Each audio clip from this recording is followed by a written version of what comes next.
I will now introduce the panelists. He is the Deputy Director of the Office of Gun Violence Prevention. Please welcome to the stage, Greg Jackson.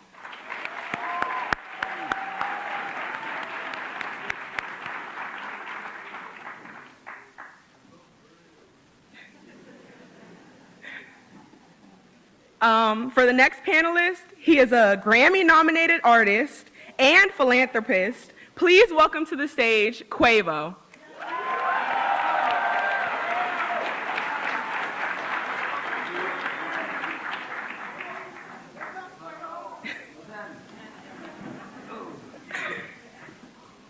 Next, she is the first Black woman to be elected as vice president, the first HBCU graduate to hold the office of vice president, and leading the first ever White House Office of Gun Violence Prevention. As a trailblazer and someone who is no stranger to firsts, the vice president is a testament to the heights we can reach in this movement. And now, it is my honor to introduce a fellow Bison, the first woman to be elected Vice President of the United States, Kamala Harris.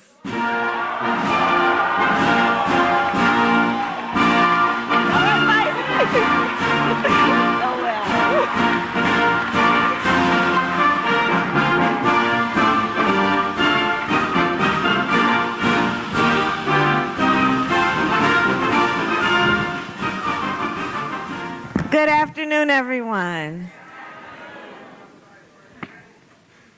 And to all the Bison in here, you know. Wow, y'all give it up one more time for Quavo and the Vice President of the United States of America. This is amazing. This is nothing short of amazing. But I want to get out the way and hear from our amazing speakers. So first, Madam Vice President, you travel the country connecting with communities and young leaders. Just this past fall, during the Fight for Our Freedoms College Tour, you engaged over 15,000 students on college campuses across the country on the most urgent issues of this moment, in particular, the fight for our most fundamental freedoms. One freedom you are focused on is the freedom to be safe from gun violence. And so it's no surprise that you oversee the first ever White House Office of Gun Violence Prevention. Now, what can we do from your perspective to end this senseless violence, and how is the administration leading on this issue? Thank you, Greg. Let me just start by talking about Quavo.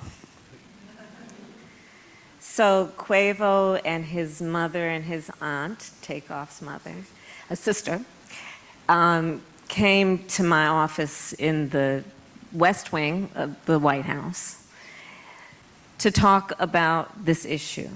And it was a difficult conversation that day.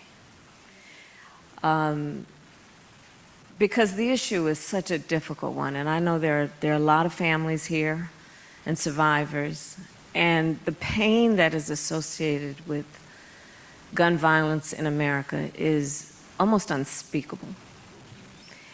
And it is everywhere. And what Quavo has been doing with the Rocket Foundation to translate that pain and that grief into something that is about creating strength and empowerment in the community, including among our young people, is really extraordinary. And as I said to you that day, Quavo, in my office, that you have chosen to use your celebrity, the gift that you have as an artist, to talk about and actually work on with action this issue is really extraordinary. You are an incredible leader and a national leader on this, and I thank you for that as the head of the first White House Office of Gun Violence Prevention and as Vice President of the United States. Thank you, thank you. Really, really. And so this issue is, well, let me just start with this. It doesn't have to be this way. And we have to hold on to and remember that. It does not have to be this way. We cannot ever normalize this. We cannot ever get used to it. And we certainly cannot accept it. We need to understand that everyday gun violence is as serious as mass shootings, that any life lost, any life that has been impacted by gun violence is one life too many. We have to think about this in the many ways that the injury occurs, which includes, of course, the tragedy of life that is lost, but also the trauma that is an additional form of injury that can exist for a lifetime if we don't put resources into calling it what it is and putting the resources into diagnosis and treatment.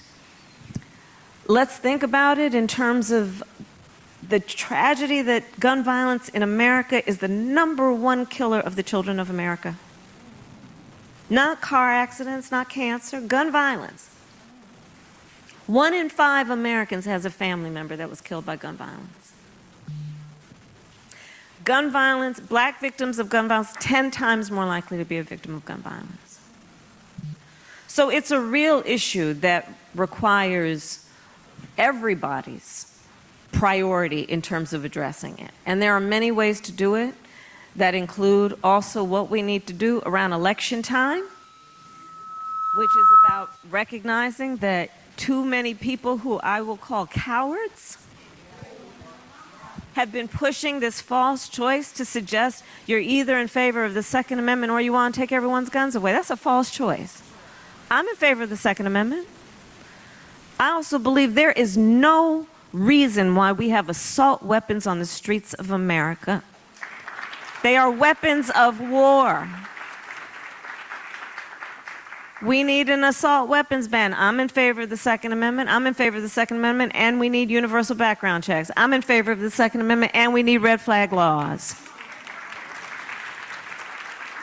And we need the people in the United States Congress to have the courage to stand up to the gun lobbyists and take action around what is just reasonable. Universal background checks. You just might want to know before someone can buy a lethal weapon if they've been found to be a danger to themselves or others. You just might want to know. That's reasonable. Assault weapons. Assault weapons are designed to kill a lot of people quickly.